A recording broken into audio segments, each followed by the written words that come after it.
Hace 38 días, un día como hoy, policías de la entonces Guardia Civil hicieron un paro reclamando aumento salarial. En realidad fue una protesta contra el régimen del dictador Juan Velasco Alvarado, quien sacó al ejército a la calle y lo enfrentó con la policía del Perú, y eso resultó en 86 personas muertas, además de varios heridos. La gente vio lo que pasaba, salió a la calle y llevó al extremo su rechazo a la dictadura, al dictador y a su prepotencia. Vamos a ver imágenes que están en los archivos de YouTube. 5 de febrero de 1975, el preludio del final del velasquismo. La noche anterior, la policía se había declarado en huelga y un nutrido grupo de efectivos se atrincheró en el cuartel de radiopatrulla. El ejército no dialogó, simplemente disparó. Al día siguiente, ningún policía salió a las calles. La ciudad desguarnecida se envolvió en una violenta jornada de disturbios y saqueos.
Siniestros, 86 muertos y más de 150 heridos, pérdidas materiales por millones de dólares.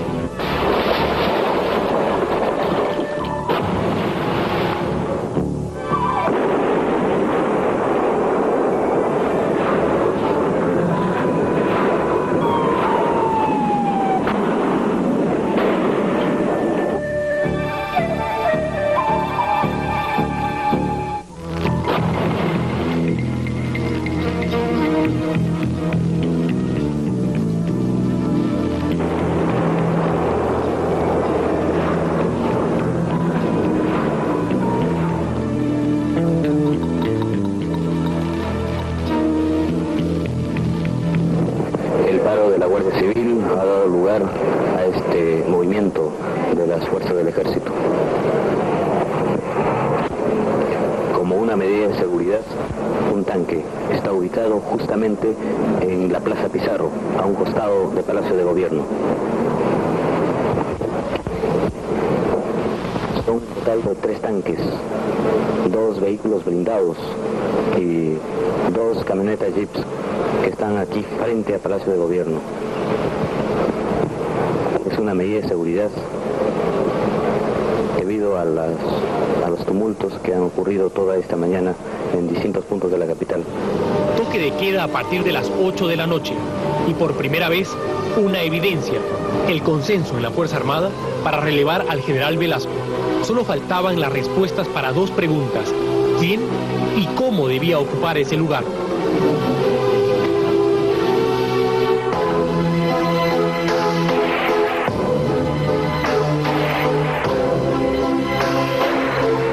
El hombre que había llegado al poder a través del golpe de Estado empezaba a asomar también la misma medida.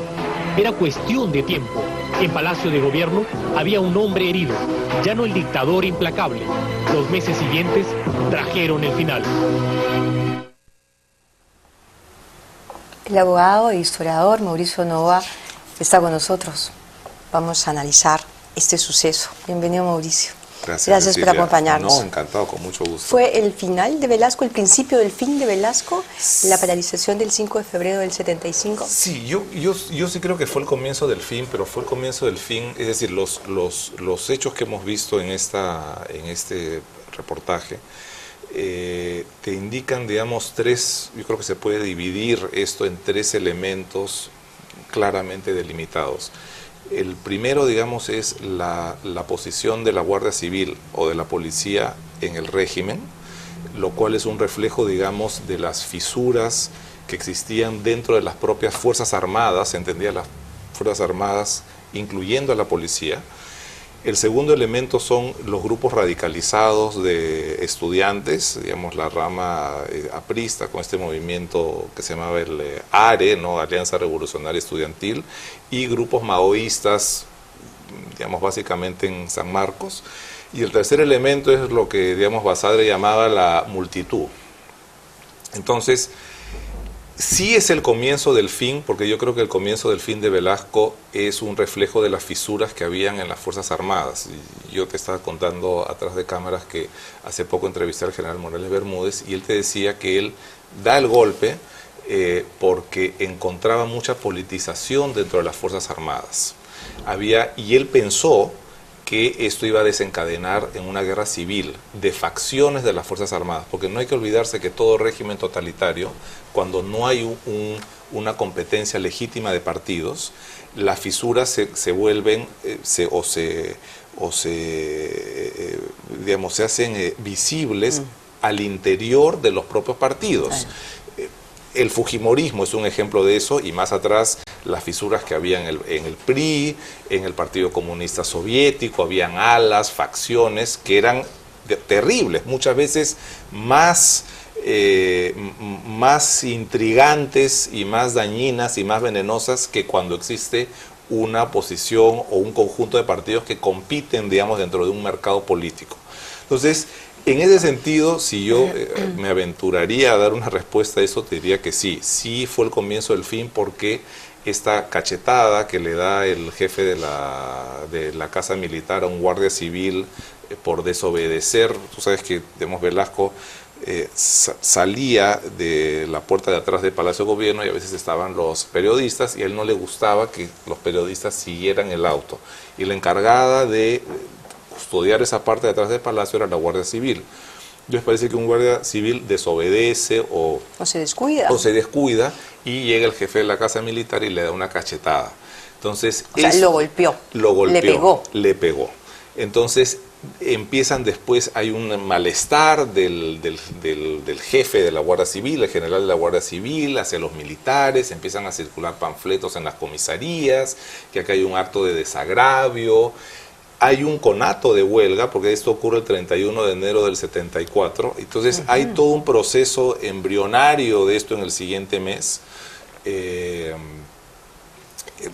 en donde circulan estos panfletos en la comisaría, se habla del honor mancillado de la Guardia Civil frente a la prepotencia de los militares, y esto desencadena en la huelga de policías a partir del 3 de febrero, y 2 días más tarde vemos los resultados que hemos visto en la...